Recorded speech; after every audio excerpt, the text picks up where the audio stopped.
Hello my dear students, ಹೇಗಿದ್ದೀರಾ ಎಲ್ಲರೂ? Welcome to Pallavi tutorials. ಮಕ್ಕಳೇ, ಈ ಒಂದು ವಿಡಿಯೋದಲ್ಲಿ ಗೌರ್ಮೆಂಟ್ ಕೀ ಆನ್ಸರ್ಸ್ ಬಗ್ಗೆ ನಾನು ಡಿಸ್ಕಸ್ ಮಾಡ್ತಾ ಇದ್ದೀನಿ. ಸೊ ಎಲ್ಲ ಸಬ್ಜೆಕ್ಟಿಗೂ ಒಂದೇ ವಿಡಿಯೋದಲ್ಲಿ ಹೇಳೋಕ್ಕಾಗಲ್ಲ. ಸೊ ಆಗಿರೋ ಎಕ್ಸಾಮ್ಗಳಲ್ಲಿ ಸ್ವಲ್ಪ ಚೇಂಜಸ್ಸು, ಒಂದು ಸ್ವಲ್ಪ ಟಫ್ ಅನ್ನೋ ಫೀಲಿಂಗ್ ಬಂದಿದೆ. ಯಾವುದು ಅಂತ ಹೇಳಿದ್ರೆ ನಿಮಗೆ ಎಕನಾಮಿಕ್ಸು. ಆ ಕಾರಣಕ್ಕಾಗಿ ಎಕನಾಮಿಕ್ಸನ್ನೇ ಫಸ್ಟ್ ಹಾಕ್ತಾ ಇದ್ದೀನಿ ನಾನಿಲ್ಲಿ ನಿಮಗೆ key answers. Government key answers ಇದೆ ಇಲ್ಲಿ. ಗೌರ್ಮೆಂಟ್ ಕೀ ಆನ್ಸರ್ಸ್ ಮೀನ್ಸ್ ನಿಮಗೆ ಇವಾಗ ಆಲ್ರೆಡಿ ನಾನು ಆನ್ಸರ್ನ ಹೇಳಿದ್ದೀನಿ.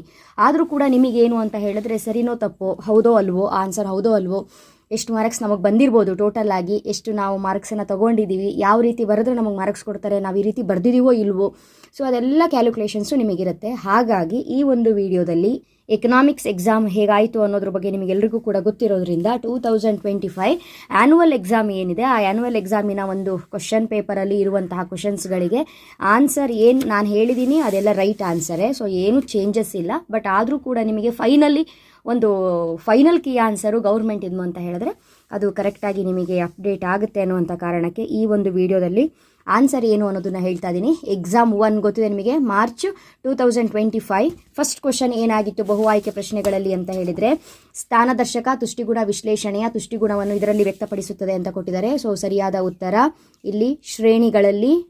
ನೆಕ್ಸ್ಟು TFCಯು 100 ರೂಗಳು ಮತ್ತು TVCಯು 125 ರೂಪಾಯಿಗಳಿದ್ದಾಗ ವೆಚ್ಚವನ್ನು ಕಂಡುಹಿಡಿಯಿರಿ, ಒಟ್ಟು ವೆಚ್ಚವನ್ನು ಕಂಡುಹಿಡಿಯಿರಿ ಅಂತ ಪ್ರಶ್ನೆಯನ್ನು ಕೊಟ್ಟಿದ್ರು. ಸೊ 225 ಆನ್ಸರ್ ಅಂತ ಹೇಳಿದ್ದೆ ನಿಮಗೆ. ಸೊ ರೈಟ್ ಆನ್ಸರು 225 ಆಗಿರುತ್ತೆ. ಮಹಾ ಆರ್ಥಿಕ ಕುಸಿತದ ವರ್ಷ 1929. ಸಾಲದ ಸುಲಭ ಲಭ್ಯತೆಯು ಅಂತ ಹೇಳಿದ್ರೆ ಇದಕ್ಕೆ ಸರಿಯಾದ ಉತ್ತರ ಹೂಡಿಕೆ ಆಗಿರುತ್ತೆ. ಹೂಡಿಕೆ ಸರಿಯಾದ ಉತ್ತರ.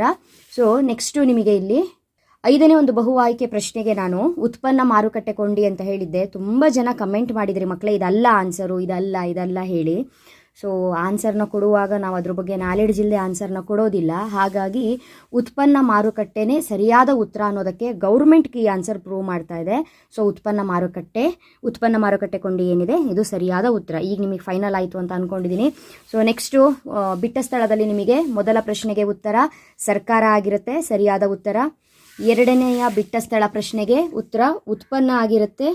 ಎರಡನೇದು ಉತ್ಪನ್ನ ಅಲ್ಲ, ಇಲ್ಲಿದೆ. 7ನೇ ಪ್ರಶ್ನೆಗೆ ಪರಿಪೂರ್ಣ ಪೈಪೋಟಿ ಸರಿಯಾದ ಉತ್ತರ, ಪರಿಪೂರ್ಣ ಪೈಪೋಟಿ. 8ನೇದು ಉತ್ಪನ್ನ ಅಂತಲೇ ನಾನು ಕೂಡ ಹೇಳಿದ್ದೆ. 9ನೇದು RBI ಉತ್ತರ. ಭಾರತದಲ್ಲಿ ಕರೆನ್ಸಿಯನ್ನು ಚಲಾವಣೆಗೆ ತರುವ ಏಕಮಾತ್ರ ಸಂಸ್ಥೆ ಯಾವುದು? RBI ಆಗಿರುತ್ತೆ. ನೆಕ್ಸ್ಟು ಭಾರತದ ವರ್ಷ ಇದು ಏನಿದೆ ಹಣಕಾಸಿನ, ಸರಿಯಾದ ಉತ್ತರ ಹಣಕಾಸಿನ. ಹೊಂದಿಸಿ ಬರೆಯಿರಿ ಪ್ರಶ್ನೆಗಳು. ನೀವೇನು ಉತ್ತರವನ್ನು ಹಾಕಿದ್ದೀರಿ ಅನ್ನೋದನ್ನು ಸರಿಯಾಗಿ ನೋಡ್ಕೊಳ್ಳಿ. ಮಾದರಿ ಅರ್ಥಶಾಸ್ತ್ರ, ಕಾರ್ಯತಂತ್ರಗಳ ಮೌಲ್ಯಮಾಪನ, ಕೂಲಿದರ VMPL, ಗೃಹಕೃತ್ಯ ಹಣರಹಿತ ವಿನಿಮಯ, M3 M4 ವಿಶಾಲ ಹಣ, ಕಚ್ಚಾ ಸರಕು, ಮಧ್ಯವರ್ತಿ ಸರಕು. ನೆಕ್ಸ್ಟ್ 1 ಅಂಕದ ಪ್ರಶ್ನೆಗಳು. ಮಾರುಕಟ್ಟೆ ಆರ್ಥಿಕತೆಗೆ ಒಂದು ಉದಾಹರಣೆ ಕೊಡಿ ಅಂತ ಹೇಳಿದರು. ಅಮೇರಿಕಾ, ಜಪಾನ್, ಆಸ್ಟ್ರೇಲಿಯಾ ಯಾವುದಾದ್ರೂ ಒಂದನ್ನು ಬರೆದ್ರೆ ನಿಮಗೆ ಮಾರ್ಕ್ ಸಿಕ್ಕಿರುತ್ತೆ. ನೆಕ್ಸ್ಟು ಇಬ್ಬರು ಅನುಭೋಗಿಗಳ ಬೇಡಿಕೆ ರೇಖೆಗಳು ಕ್ರಮವಾಗಿ 20 - P ಮತ್ತು 15 - P ಕೊಟ್ಟಿದ್ರು. ಮಾರುಕಟ್ಟೆ ಬೇಡಿಕೆ ರೇಖೆಯನ್ನು ಕಂಡು ಹಿಡೀರಿ ಅಂತ ಹೇಳ್ಕೊಂಡು. ಸೊ ಇದಕ್ಕೆ ಸರಿಯಾದ ಉತ್ತರ 35 - 2P ಆಗಿರುತ್ತೆ. CPI ವಿಸ್ತರಿಸಿ ಅನುಭೋಗಿ ಬೆಲೆ ಸೂಚ್ಯಾಂಕ.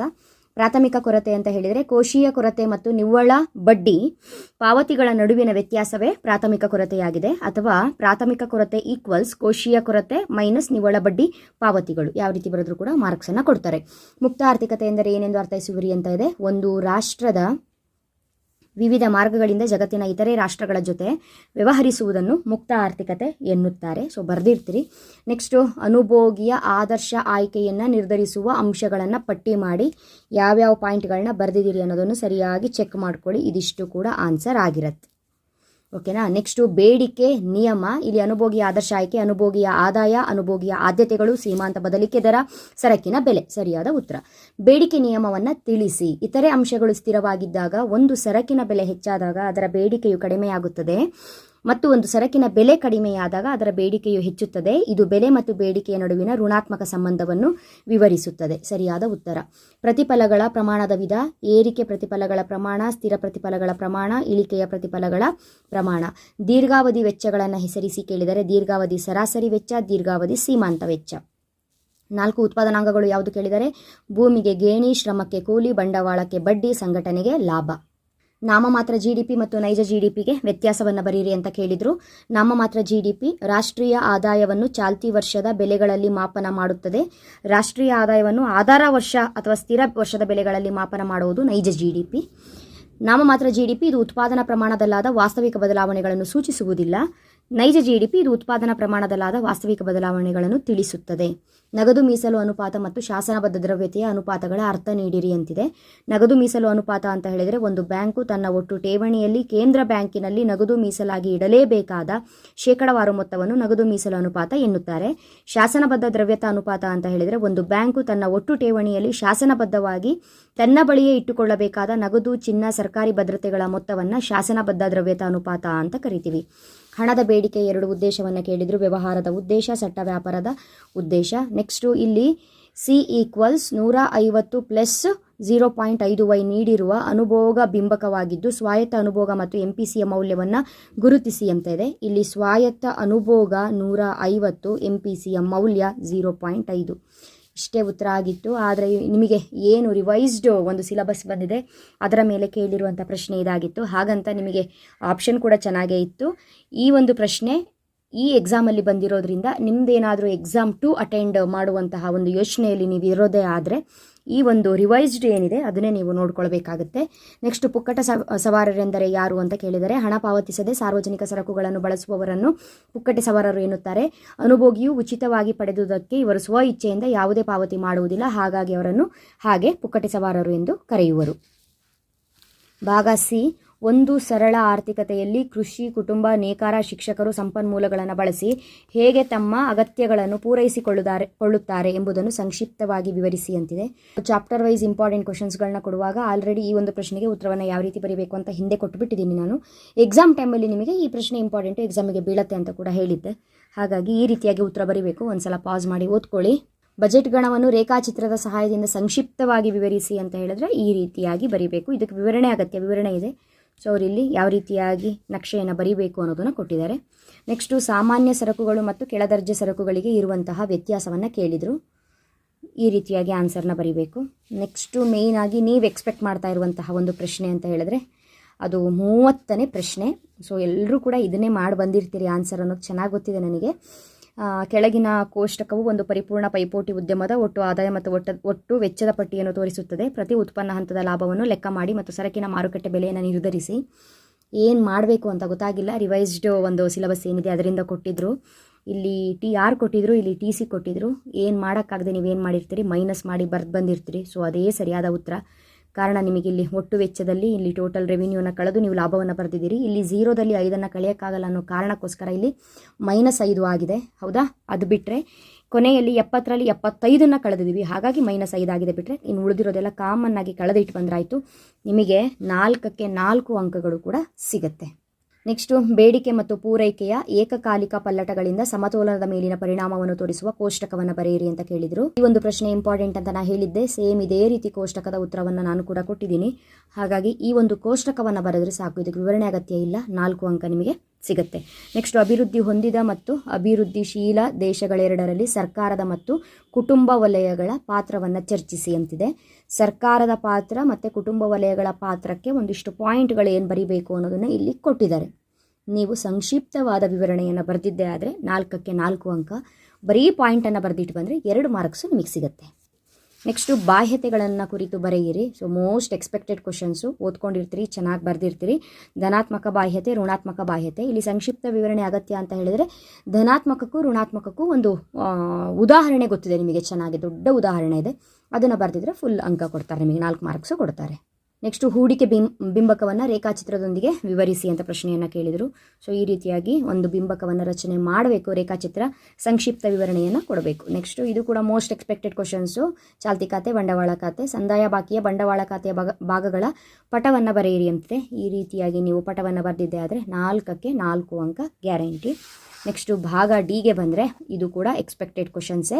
ಔದಾಸೀನ್ಯ ವಕ್ರರೇಖೆಯ ಲಕ್ಷಣಗಳು. ಸೊ ರೇಖಾಚಿತ್ರದೊಂದಿಗೆ ಬರೆಯಿರಿ ಅಂತ ಹೇಳಿದರು, ಬರ್ದಿದ್ದೀರಿ ಅಂತ ಅಂದ್ಕೊಂಡಿದ್ದೀವಿ. 3 ಔದಾಸೀನ್ಯ ನೀವು ರೇಖೆಗಳನ್ನು ಬರಿಬೇಕಾಗತ್ತೆ. ಸೊ ಈ ರೀತಿಯಾಗಿ ಬರೆದು ಇದಕ್ಕೆ ಸಂಕ್ಷಿಪ್ತವಾಗಿ ವಿವರಣೆಯನ್ನು ಕೊಡಬೇಕು. ವಿವರಣೆ ಬರೆದಿದ್ದೀರಿ ಅಂತ ಅಂದ್ಕೊಳ್ತೀನಿ. ಸೊ ಮಾರುಕಟ್ಟೆ ಪೂರೈಕೆ ರೇಖೆಯನ್ನು ರೇಖಾಚಿತ್ರದೊಂದಿಗೆ ವಿವರಿಸಿ ಅಂತ ಇದೆ. ಸೊ ಈ ರೀತಿಯಾಗಿ ಉತ್ತರ ಇರುತ್ತೆ. ಆ್ಯಂಡ್ ಮೋಸ್ಟ್ ಎಕ್ಸ್ಪೆಕ್ಟೆಡ್ ಇದು ಕೂಡ 38ನೇ ಪ್ರಶ್ನೆ. ಹೊಸ ಒಂದು ಸಿಲೆಬಸ್ಸಿನ ಪ್ರಕಾರ ಬಂದಿರುವಂಥದ್ದು. ಯಾವ್ಯಾವ ಕಾನ್ಸೆಪ್ಟ್ ಕವರ್ ಮಾಡಬೇಕು ಅಂತ ಬಂದಾಗ ಏನಿಲ್ಲ, ಫಾರ್ಮುಲಾವನ್ನು ಕರೆಕ್ಟಾಗಿ ತಿಳ್ಕೊಂಡ್ರೆ ಅವ್ರು ಕೊಟ್ಟಿರುವಂಥ ಇನ್ಫಾರ್ಮೇಷನಲ್ಲೇ ಲೆಸ್ ಮಾಡ್ತಾ ಹೋಗುವಂಥದ್ದು, ಕೆಲವೊಂದು ಆ್ಯಡ್ ಮಾಡೋದು. ನೋಡಿ ಆನ್ಸರ್ ಈ ರೀತಿಯಾಗಿರುತ್ತೆ. ಸೊ ಇವಾಗ SLC ಎಕ್ಸಾಮ್ ನಡೀತಾ ಇದೆ. ಸೊ ಅವ್ರದ್ದು ಎಕ್ಸಾಮ್ ಮುಗಿದ ನಂತರ ನಿಮಗೆ ಈಗ ರಿವೈಸ್ಡ್ ಏನು ಕೊಟ್ಟಿದ್ದಾರೆ ಸಿಲೆಬಸ್ಸು, ಅದೆಲ್ಲ ಕಾನ್ಸೆಪ್ಟ್ ಹೊಸ ಕಾನ್ಸೆಪ್ಟ್ ಏನೇನಿದೆ, ಎಕನಾಮಿಕ್ಸಲ್ಲಿ ಏನು ಪ್ರಾಬ್ಲಮ್ಸ್ಗಳನ್ನ ಆ್ಯಡ್ ಮಾಡಿದ್ದಾರೆ ಅದೆಲ್ಲ ಹೇಗೆ ಮಾಡಬೇಕು ಅಂತ ಹೇಳ್ಕೊಡ್ತೀನಿ ಮಕ್ಕಳೇ. ಎಕ್ಸಾಮ್ 2 ಬರೆಯೋರಿಗೆ ನನ್ನ ಕಡೆಯಿಂದ ಖಂಡಿತವಾಗ್ಲೂ ಕೂಡ ನನ್ನ ಒಂದು ಸಪೋರ್ಟ್ ಇದ್ದೇ ಇರುತ್ತೆ. ನನ್ನ ಕಡೆಯಿಂದ ಏನೇನು ನಾನು ನಿಮಗೆ ವೀಡಿಯೋಸ್ಗಳನ್ನ ಅಪ್ಲೋಡ್ ಮಾಡಬೇಕು ಅದೆಲ್ಲ ವೀಡಿಯೋಸ್ಗಳನ್ನ ಅಪ್ಲೋಡ್ ಮಾಡ್ತೀನಿ. ಓಕೆನಾ. ಸೊ ಈ ಪ್ರಾಬ್ಲಮ್ಮು ಕೂಡ ಇಂಪಾರ್ಟೆಂಟ್ ಆಗುತ್ತೆ. ನೆಕ್ಸ್ಟ್ ಇದು ಕೂಡ ಮೋಸ್ಟ್ ಎಕ್ಸ್ಪೆಕ್ಟೆಡ್ ಕ್ವಶನ್ಸು. ಹಣದ ಕಾರ್ಯಗಳನ್ನು ವಿವರಿಸಿ ಇದು ಹೇಗೆ ಸಾಟಿ ವಿನಿಮಯ ಪದ್ಧತಿಯ ದೋಷಗಳನ್ನು ನಿವಾರಿಸುತ್ತಿದೆ. ಇದು ಕೂಡ ಬರೆದಿರ್ತೀರಿ ನೀವು. ಪಾಯಿಂಟ್ಗಳನ್ನೆಲ್ಲ ಕರೆಕ್ಟಾಗಿ ಒಂದ್ಸಲ ಪಾಸ್ ಮಾಡಿ ನೋಡ್ಕೊಬಿಡಿ ಈ ರೀತಿ ಪಾಯಿಂಟ್ಸ್ ಕವರ್ ಮಾಡಿದ್ದೀರಾ ಅಂತ.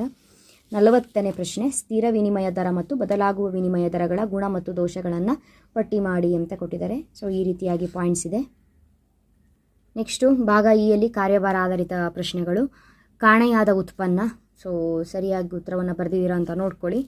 ನೆಕ್ಸ್ಟು ಎಷ್ಟು ಈಸಿಯಾಗಿತ್ತು ಈ ಕಾನ್ಸೆಪ್ಟು, ಬಟ್ ಹೊಸ ಸಿಲೆಬಸ್ ಕೇಳ್ತಾರೆ ಅನ್ನುವಂಥ ಒಂದು ಗ್ಯಾರಂಟಿ ಇದ್ದಿದ್ದೇ ಆಗಿದ್ರೆ ಈಸಿಯಾಗಿ ಹೇಳ್ಕೊಡ್ಬೋದಾಗಿತ್ತು. ಸೊ ಬೇರೆ ಯಾವ ಸಬ್ಜೆಕ್ಟು ಕೂಡ ಕವರ್ ಮಾಡಲಿಲ್ವಲ್ಲ, ಹಾಗಾಗಿ ಇದು ಕೂಡ ರಿವೈಸ್ಡು ಎಕ್ಸ್ಪೆಕ್ಟ್ ಮಾಡಿರಲಿಲ್ಲ. ಬಟ್ 2 ಕ್ವಶನ್ನು ದೊಡ್ಡ 2 ಕ್ವಶನ್ನೇ ಬಂದಿದೆ. ಒಂದು 6 ಅಂಕಕ್ಕೆ ಹಾಗೂ ಒಂದು 5 ಅಂಕಕ್ಕೆ ಕಾರ್ಯಭಾರ ಆಧಾರಿತ ಪ್ರಶ್ನೆ. 2 ಪ್ರಶ್ನೆಗಳು ಬಂದಿದೆ. ಬೇರೆದಕ್ಕೆ ನೀವು ರೆಡಿ ಇದ್ರಿ ಆದರೂ ಕೂಡ ಸ್ವಲ್ಪ ಬೇಜಾರಾಗುತ್ತೆ ಅಲ್ವಾ. ಸೊ ಇಷ್ಟು ಈಸಿ ಇತ್ತಾ, ಇದನ್ನು ಮಾಡದೆ ಬಿಟ್ಟು ಬಂದ್ವಾ ಅನ್ನೋ ಫೀಲಿಂಗ್ ಬರುತ್ತೆ. ಸೊ ಬೇಜಾರು ಮಾಡ್ಕೋಬೇಡಿ, ಬೇರೆ ಎಲ್ಲ ಅಟೆಂಡ್ ಮಾಡಿರ್ತೀರಿ, ಒಳ್ಳೆ ಸ್ಕೋರ್ ಆಗುತ್ತೆ.